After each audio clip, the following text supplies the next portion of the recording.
Good morning, all.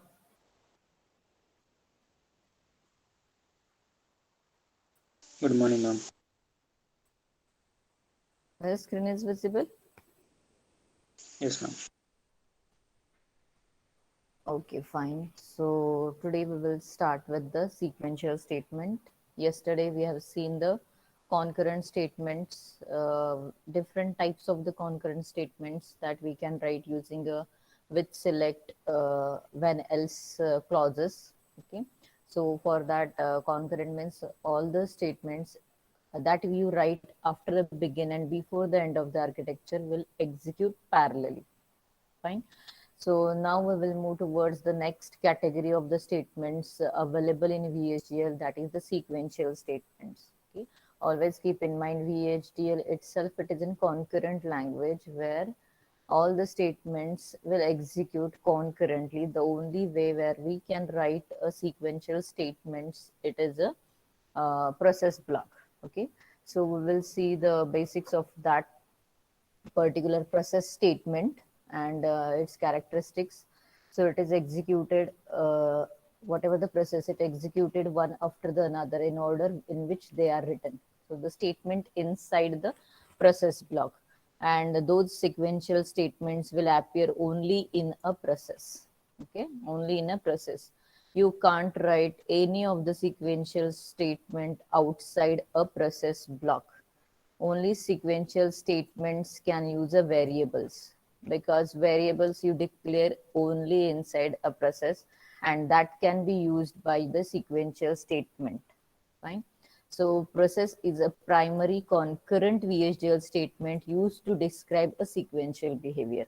This is important. Why? Because process itself is a concurrent statement.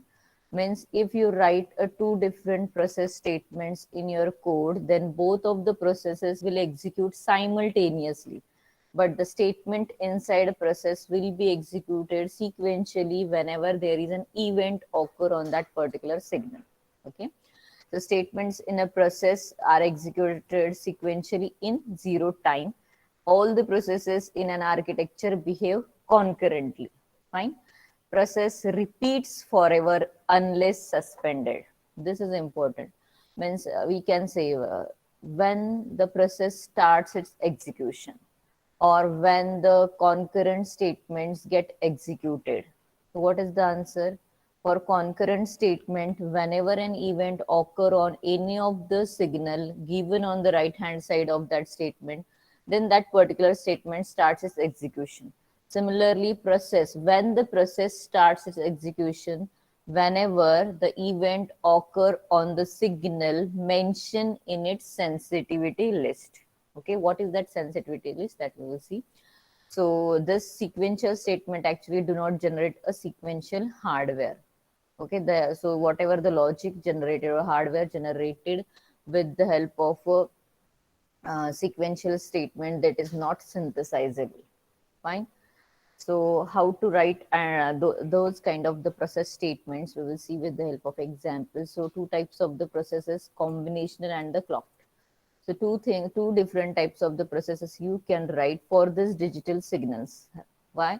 Because we know that there are two categories of the digital circuit. One is a combinational circuits and second one is the sequential circuits. For combinational, there is no any need of the clock for the synchronization, because their output depends only on the present input. But in case of the sequential circuit, it depends upon the previous outputs also. So to store it and to synchronize it, we need the clock signal. So we can call it as a clock process also. So combinational process, which will generate here actual combinational logic, and here all the inputs must be present in the sensitivity list.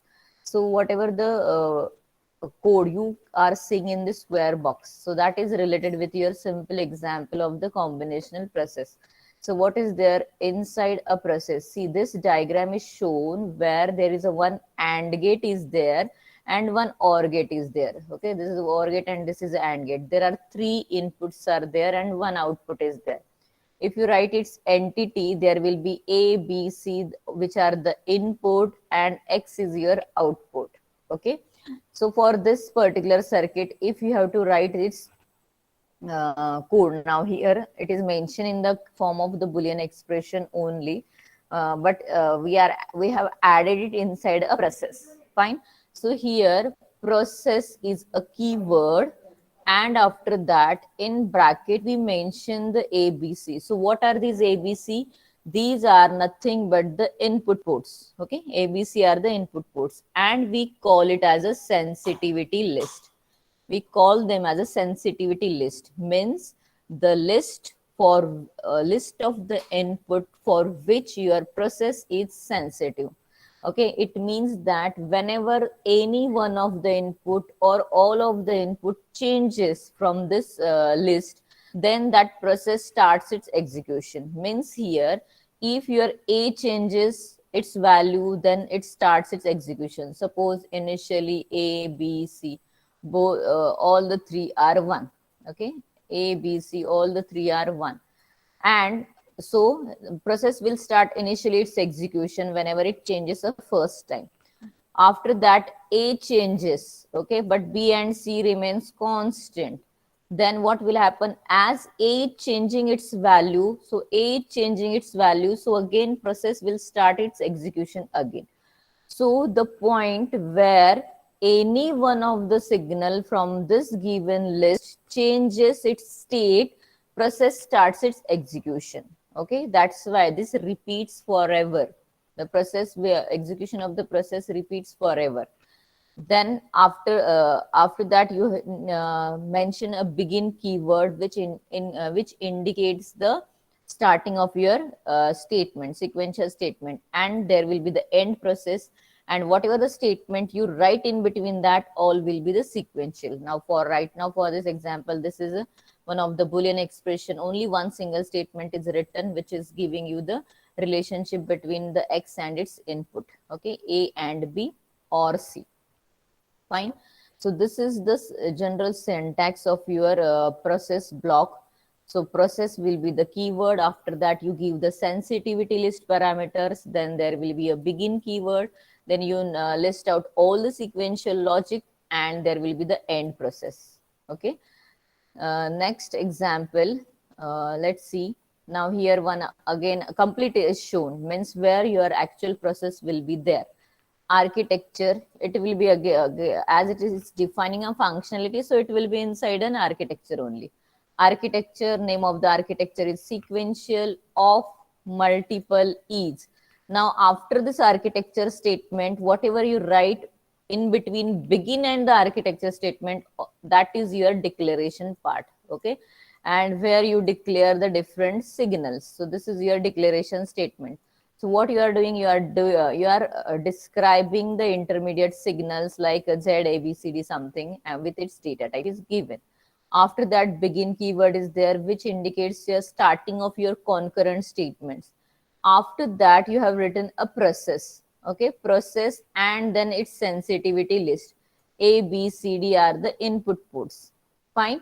Then begin is again starting. Now there will be two begin if there is a process statement. Fine.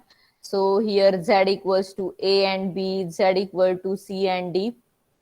Some values are given. Okay, end process and end sequential. So this is another example you can write here, where you are assigning the different values, either A, B or C or D, to this Z. Okay, so this process places only one driver on your signal. The value that the signal is updated with is the last value assigned to it within the process execution. Right, so because whenever a signal changes, it will update to its new value. Okay, so that will be the last value assigned to it. It is always within the process execution itself. Similarly, the signals assigned to within a process are not updated with their new value until the process suspends. Okay, so for those signals assigned to within a process are not updated with their new. Whenever the complete execution stop suspends, at that time it will assign a new value. So for variables, values will be assigned immediately, but for signals it will take some time. Fine. Next is your clock process. Okay, clock process means the kind of the process statement you write for the sequential circuits. Sequential circuits, which are the sequential circuit? We can say the basic sequential circuit is your flip flop, right? So using the flip flop, you design a counters, you design shift registers, sequence generator, sequence detector. So these are your examples of the sequential circuits, where flip flop, it is your basic memory element, right? Flip flop will be your basic element. So how to write this process for your sequential circuit? Okay, as we know that the importance for the in this case, in case of the sequential circuit, always the importance is given to the clock signal. So priority is given to the clock signal. So whether clock is present or not, means whether a active age of the clock is there or not. Based on that, if your input changes or whatever is the condition of the input, it will get reflected accordingly into its output. So depending upon the type of the circuitry. Okay, so here simply a D flip flop is shown.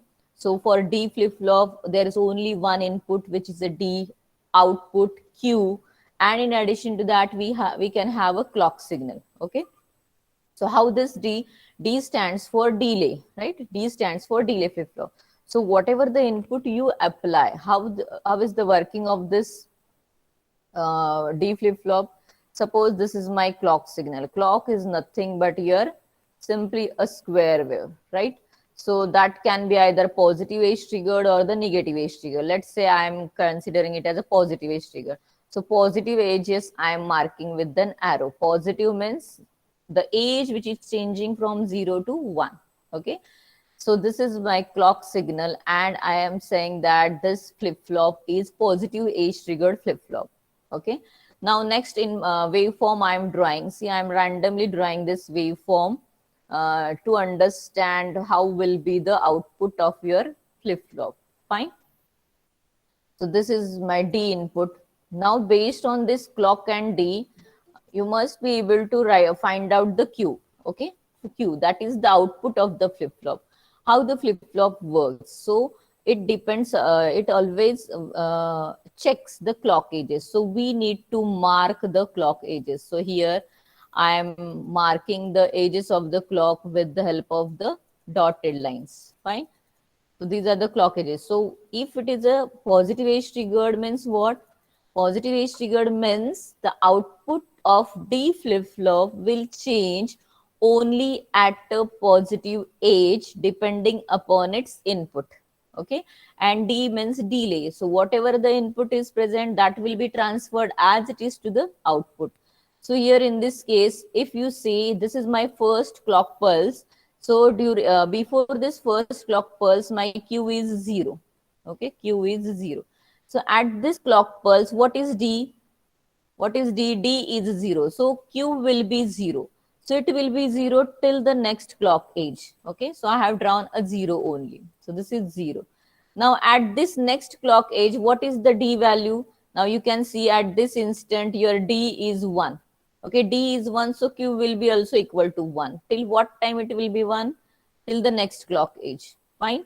Now at this third clock age, again you can see what is D. D is 0. So Q will be also 0. So it will be assigned to 0. So this is the working of your D flip flop. So you can see whatever the D input is there, that will be transferred to the output Q based on your clock signal. Okay, so you can find some delay. This D has changed at this time instant, but Q is changing to 1 at this time instant. So there is a kind of a delay you can observe in between your input and output. Okay, so this is the general working of your D flip flop. But now this theoretical working we know, but if you have to write its code, VHDL code, then how you can specify these things in terms of the language. Okay, so for that you can write your clock process. Clock process means simply you can see in process clock signal is mentioned. So what is this? This is one of the input. If you see the entity of the D flip flop, what will be there in the entity? Your D is the input port, clock is again an input port, and Q will be your output port. Okay, so process and then clock is mentioned. So Whenever a clock changes, process starts its execution, right? So this is changing. How many times? Suppose I have these 3 clock cycles. Here the clock is changing from 0 to 1, again from 1 to 0, 0 to 1, 1 to 0. So whenever clock changes, the process starts its execution here. Next is the begin keyword. So what we have to detect? Now this flip-flop, we are assuming it is the positive age trigger. So we have to detect only positive ages, right? So we have to find out this time instant where there will be the change in the clock signal. So for that we have written one if statement, right? If, else, if and case, both are the sequential statements here. If clock, that is your input signal, tick, okay, there is a tick mention, event, and is your logical operator, clock equal to 1. Then, so what we are doing here, there are two conditions. One is a clock tick event and second one is a clock equals to 1. So if both of these conditions are true, then this statement will be executed. Fine. So what is the meaning of this clock tick event? This is a kind of the attribute we see. Okay, tick event, it is a one of the attribute which gives you gives the additional information about that signal. So with the help of tick event attribute, it tells you about whether any event is occurred on that signal or not. So the value returned with this tick event is either true or false. If event occurred at that time instant, it will return true. If event is not occurred, then it will return a false. So if event occurred means value is changing from 0 to 1 or 1 to 0, that is true. And after the event, what is the value of clock? If it is changed to 1, then what you can see, you have detected a positive age or the rising age. Okay, then what we are doing, q is your output, q equals to d. So your output will be nothing but your input. End if, that is the end of the if statement, end process. That's it. This is the simple code for the D flip flop using the, by making the use of the process statement. Okay, that is the clock process we have written here. So any signal assigned under a clock tick event generates actually a flip flop. Fine. Similarly, one more thing is the given additional signals are applied, clock tick event and clock equal. See, in this previous case, if instead of 1 here, if I make a 0, means what? Event occurred and clock value changed to 0. Event occurred and clock value changed to 0 means which age you are determining here, which age you are finding here, that is the falling age. Okay, falling age or the negative age, 1 to 0. Okay, this change you can understand. Clock process is having an else clause. You can also write an if else statement also. That is the sensitivity list we have seen. A and B, that is the part of your sensitivity list. So simulator runs a process when any one of the signal in the sensitivity list changes. That I have already told you. Process should have either have a sensitivity list or a wait statement at the end. There are two ways. Either you can add the sensitivity list in the process or you need to write a wait statement. We are going to see the wait statement afterwards. The execution of a process statement consists of the repetitive execution of its sequence of a statement. That is, it executes infinite times or continuously if there is an event. If no any event, all the signals are constantly having a same value, then you are getting the same output. Fine. So there will be no any execution of the process. Fine. Next is the if statement. Now this is a very generalized, the kind of the if statements we generally use to check the conditions or to execute a certain set of the statements based on some condition.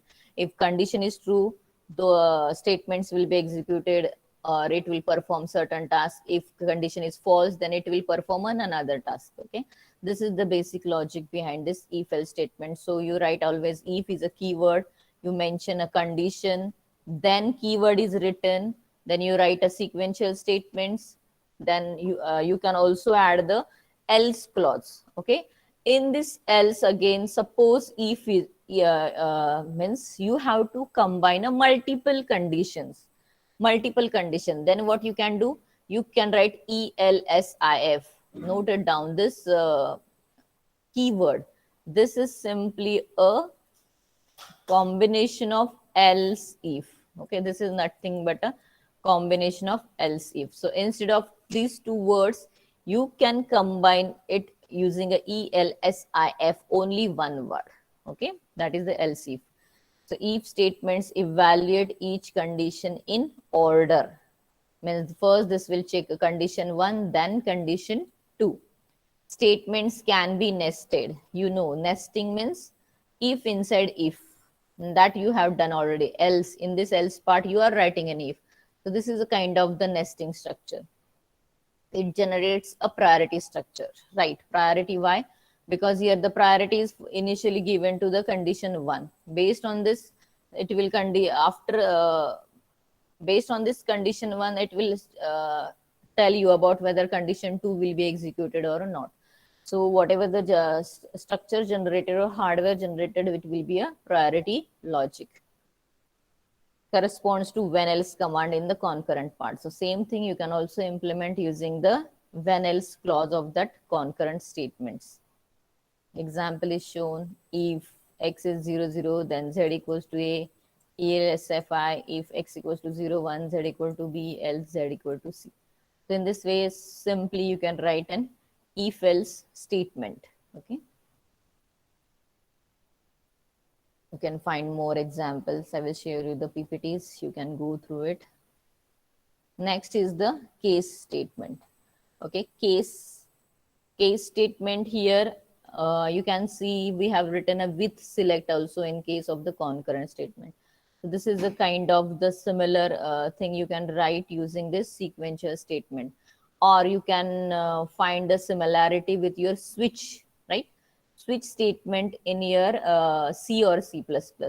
So here case is a keyword, then expression here you have to mention, and for that expression or the different choices of that expression you are evaluating. Okay, is a keyword, when choice 1, that is a case 1, then it will execute this statements written here.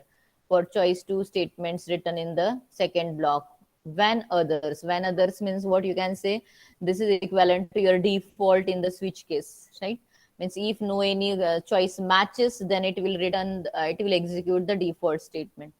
The same thing is there with under the when others, you include all those statements, those will be executed, those which are not related with the above given choices. Okay. So case select is a series of parallel checks to check a condition. It selects for execution one of a number of alternative sequences. So out of these given choices, it selects one which matches with the given expression. Okay. Statements following each when clause is evaluated only if the choice value matches the expression value. That is similar to your case switch case only. Now you can see here example. Now the diagram you can observe here, simply a multiplexer shown, right? What is the multiplexer? It is a 4:1. How can you identify it as a 4:1 marks? There are 4 inputs are there, A, B, C, D. One output is there, Y. If there are 4 inputs, then how many select lines are required? 2 raised to x is equals to number of input lines, right? So what is the value of the x? X will be equal to 2, right? So 2 select lines are there. So here you have mentioned 2 is written. So 2 is nothing but the select is having a 2 bits. Okay, this SEL signal is having a 2 bits. Which are those 2 bits here mentioned? 0, 0, then A will be selected, 0, 1, B will be selected, 1, 0, C will be selected, and 1, 1, D will be selected. So here you can see process, and in process, what is this? We call it as a sensitivity list, where you need to include all the input ports. Okay, so select A, B, C, D, all are the inputs. That's why we have added it in here in our sensitivity list. Then begin is the starting of the process block. Case select is. Now this is the keyword Then select is your expression, means for which variable different value we have to evaluate. Okay, so case select is again keyword when 0. 0 means now here it is that in decimal we have written 0 1 2, or if you have to write it in a binary, you can write here when 0 0. Okay, when 0 0 in double quote 0 0, then equal to sign, greater than sign, so kind of a arrow mark you can see. Y equal to a means if select value is 0, then what will be assigned to your y? Y will be equal to a. If select value is 1, that is a 0 1 in binary, okay, it will be initialized to value b. Then for 1 0 it is 2, it will be initialized to c. And for others, means all the cases other than above 3, your y will be equal to 2, and there will be only one case, that is the 1 1. So that is a when others, your y will be assigned to d. So this is the end case statement, end process statement. Now you can observe here, this case statement is written inside a process block. Why? Because it is the all the statements will be executed sequentially here. Fine. So this is equivalent to your with select in the concurrent statements, and if statement, it is equivalent to when else in the concurrent statement. Okay, there is a similarity. Example is given. Now here instead of single value you can also add a range 0 to 4, 5. Now condition is given 7 or 9. Fine, when others. So here every possible value of the case expression must be covered in one and only one when clause. Means for that x, here x is given. So these values must be unique. If you are covering the value of x 3, x is having a 3 value, and you are covering it in a first case, then it should not be covered by any other when clause. Okay, it should not be covered in the any other when clause. So it must be covered only in one when clause. Each choice can be either a static expression such as a 3 or static range. Okay, it should be a range like a 1 2 3. We cannot have when condition that changes when it is being evaluated. Okay, so this is your case statement. Some of the invalid case statements are shown here. So what is that? Signal value. So it depends upon the expressions given. So signal value, data type of that value object is the integer whose range is 0 to 50. So value will have a value, this variable will have a different values from 0 to 50. So 0 1 2 up to 50. And signal out underscore, which is of a bit type, so this will be having either value 0 or 1. So what is there? Example 1, case value is end case. So what is there? We have not mentioned any when clause. So we need, there must have at least one when clause. So you can't write an empty case. Okay, empty case statement. That is the one thing you must note. Second, now here case value is when 0 to 10. Fine, 0 to 10 means this is the range we have specified. Then when 5 to 50. So you can observe here the 5 to 10 choices are overlapping. 5 to 10 are covering by this when clause, also with by this when clause. So this is not allowed. Okay. So choices or expression evaluation can be covered with the help of only one when clause. So this is again not allowed. Fine. Next, third example, case value is when 0 out 1 equals to 1, when 1 out 1 equals to 0, end case. So here 0 and 1. For 0 and 1, we have mentioned the output statement. But for the remaining cases, we have not mentioned, right? The 2 to 15 values are not covered by the choices. So what we can do, this is again not allowed.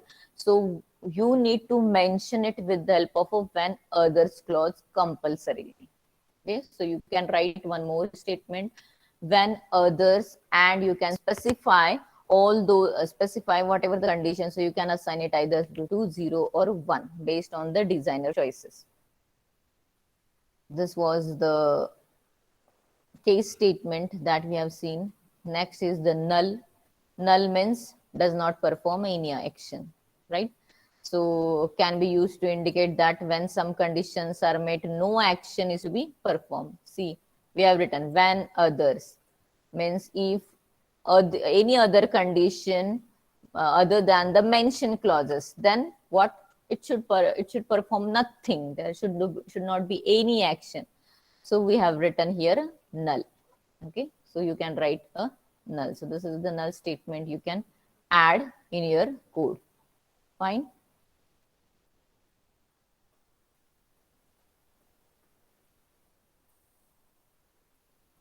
Whether all of you are there?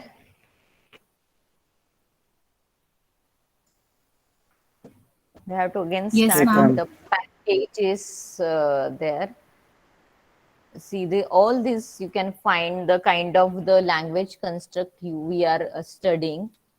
So anyhow, you have to learn at least what are the different types of the statements that you can include in your code. The only the difference you will find here in the languages you check for C, C++, that this is dedicatedly we are using for a digital circuits, implementation of the digital circuits. So for that, how we can define their behavior in terms of the code so that it will be downloaded into your PLDs, and then we can implement it, or we can design its ICs, okay, integrated, how we can convert it into a in the form of the integrated circuits. Okay, so this is the means quite different topics related to the learning languages you can see under this particular thing. Once we cover, then it will be easy for you to understand the practicals where where we have to write the VHDL codes for the ALU shift registers. uh, okay, so learning this, it is important, and for that each and every point means what is package, libraries, if statement, case statement, that is must you have to write. And now in case of the objectives, simple questions can be asked based on these again. Now I don't know whether, but for your batch also there can be the chances of the examination in the form of the MCQs only. So let's see what exactly happens. But learning for MCQ based exam and learning for theory based exam, it is quite different, है ना? For MCQ there is no any need to do, you can just go on Google and search it, fine, for any of the questions. Just don't do that. Learn the concepts. It will be means useful for your interview purposes also, at least the basics for which if you are applying for the core companies, then it will be really a beneficial. Okay, then we will start with the next part, that is the packages. So packages that we have seen in the we can say the header files, right? In case of the C, C++, you write the header files, you include the header files. So in the same way, we can have a packages as well as the libraries here in case of the VHDL.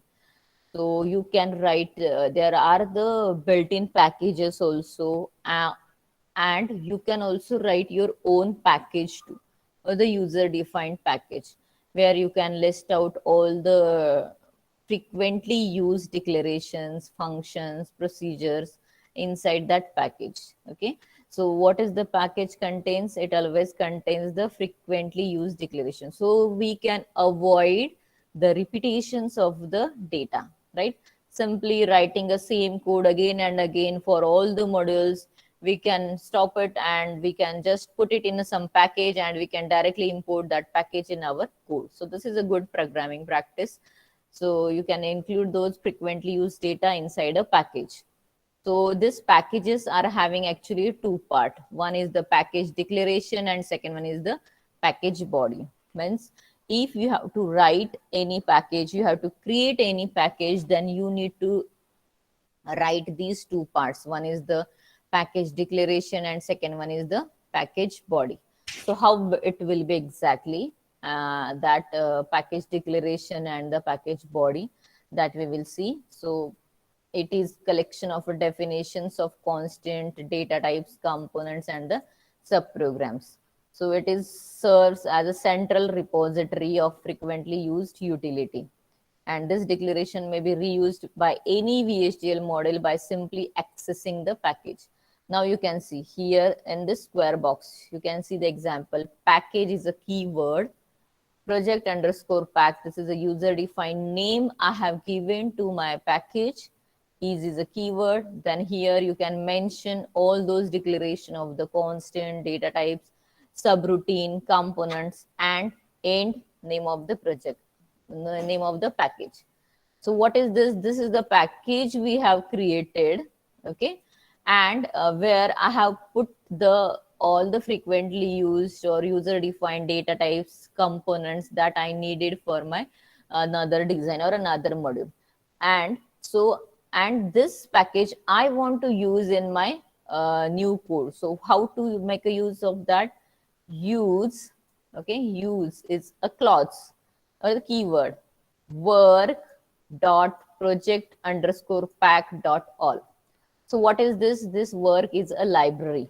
Okay, work is a library where you can store this, where you can store these packages, user defined packages, and dot all means everything from that particular package can be accessible in your code.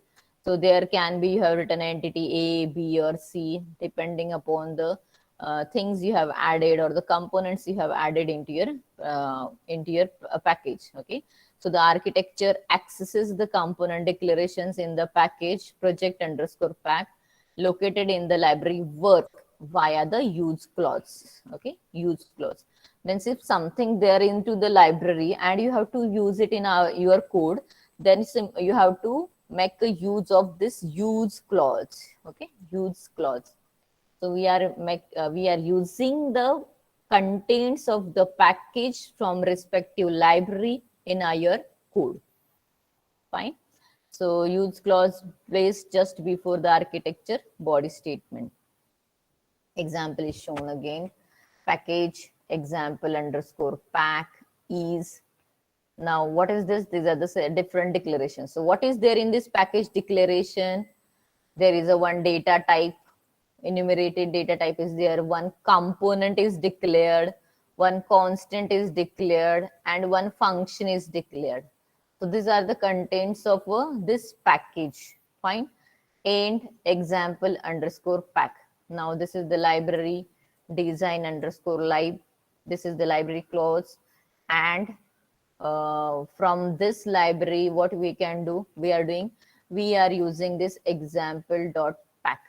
Fine. We are making the use of that. So this is the user defined library you are creating. Okay. Work is a predefined. You design underscore library right now, it is a user defined library created, and that you can add in your code.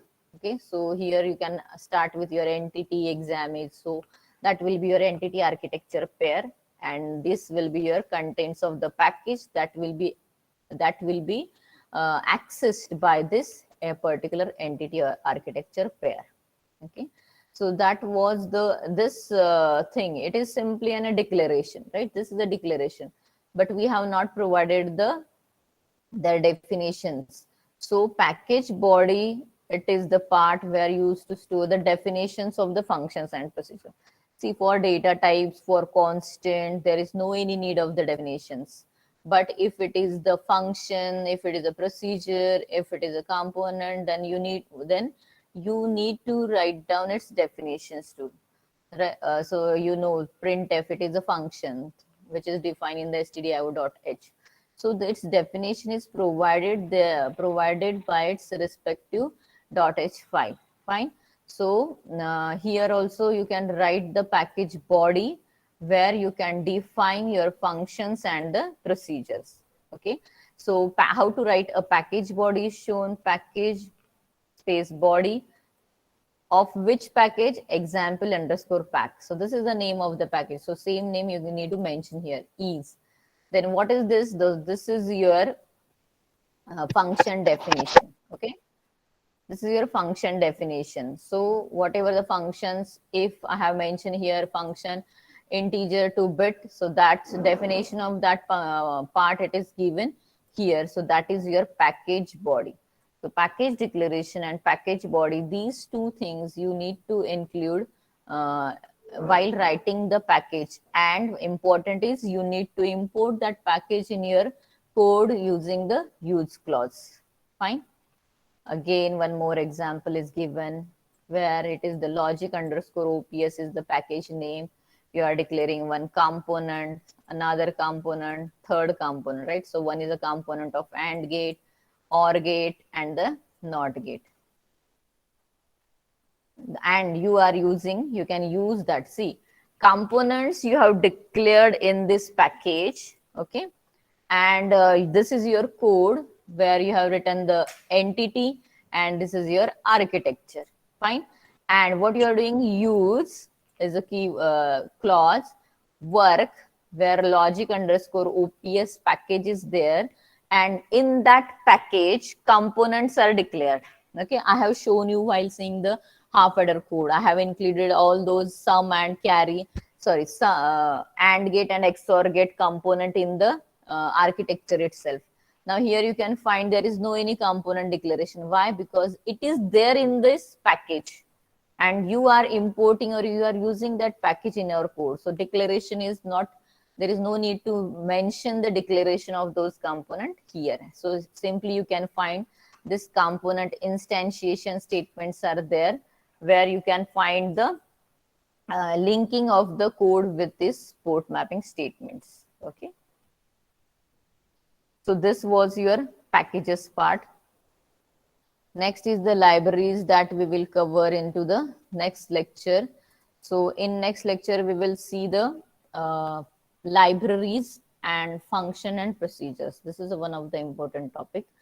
So that after that, there will be some of the examples. We will try to write down the VHDL codes for combinational and the sequential circuits.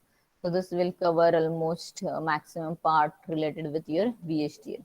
So attributes, library, functions, procedures, attributes, that we will cover into the next lecture. And then we will start with writing more example for the VHDL codes of a multiplexer. Multiplexer we have seen many times in these examples. Okay.